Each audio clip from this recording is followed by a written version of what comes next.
Hello दोस्तों, हम इस वीडियो में जानेंगे जलंधर की कहानी के बारे में कि कैसे उसकी उत्पत्ति हुई। जलंधर का जन्म समुद्र से हुआ था। एक बार जब भगवान शिव ने अपने त्रिनेत्र से समुद्र पर क्रोधित होकर अग्नि फेंकी तो समुद्र देव ने उस अग्नि को सहन किया और जल की लहरों से उसे शांत किया। उसी समय उस अग्नि से एक तेजस्वी बालक उत्पन्न हुआ। समुद्र ने उस बालक को पाल पोस कर बड़ा किया। उसका नाम रखा गया जलंधर, जिसका अर्थ है जल में उत्पन्न हुआ। वह बचपन से ही बहुत शक्तिशाली और तेजस्वी था।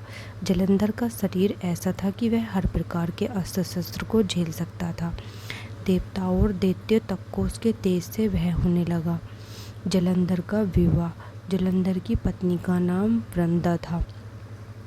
जलंधर ने एक अत्यंत पुण्यवती स्त्री से विवाह किया जिसका नाम वृंदा था। वृंदा असुरराज काल्यवन की पुत्री और विष्णु की परम भक्त थी। वृंदा ने जलंधर को पवित्रता धर्म से अभेद बना दिया था। जब तक वह वृंदा की पवित्रता शक्ति से जुड़ा था उसे कोई भी देवता हरा नहीं सकता था। वो बहुत शक्तिशाली थी। वृंदा भगवान विष्णु की परम भक्त थी। जब उसका विवाह जलंधर से हुआ तो उसने अपने पत्नीत्व धर्म और भक्ति से जलंधर को अभेद बना दिया। जब तक वह पतिव्रता बनी रही कोई भी शक्ति जलंधर को पराजित नहीं कर सकती थी। जलंधर समुद्र से उत्पन्न हुआ असुर था जो बहुत बलवान और मायावी था। उसने अपने बल और गुरु शुक्राचार्य के ज्ञान से सभी देवताओं को युद्ध में हरा दिया। जलंधर ने स्वर्ग पर अधिकार कर लिया और देवताओं को अपमानित किया।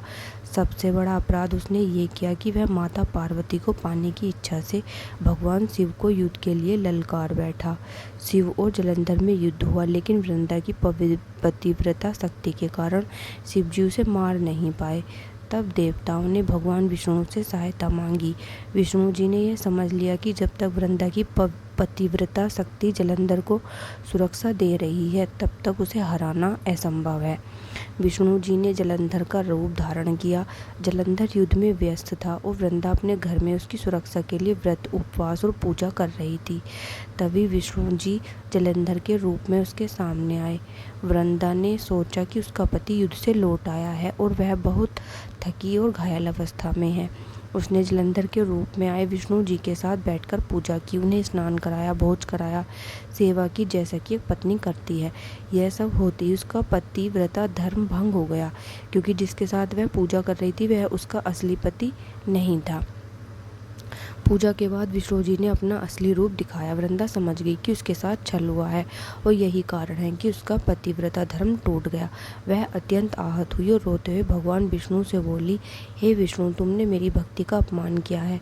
मैंने तुम्हें ईश्वर माना था और तुमने ही मेरे साथ छल किया।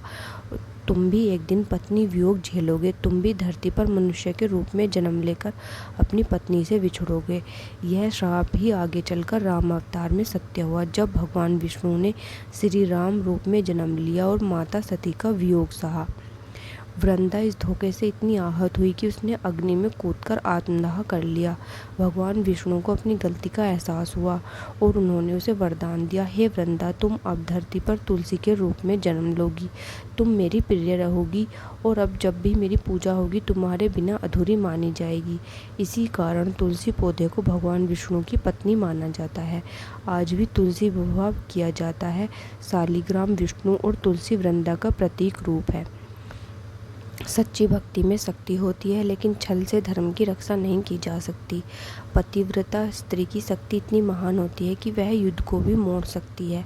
भगवान विष्णु जैसे देवता भी अपने भक्तों को छल करके युद्ध जीतने के लिए विवश हो सकते हैं, पर वह भी पश्चाताप करते हैं।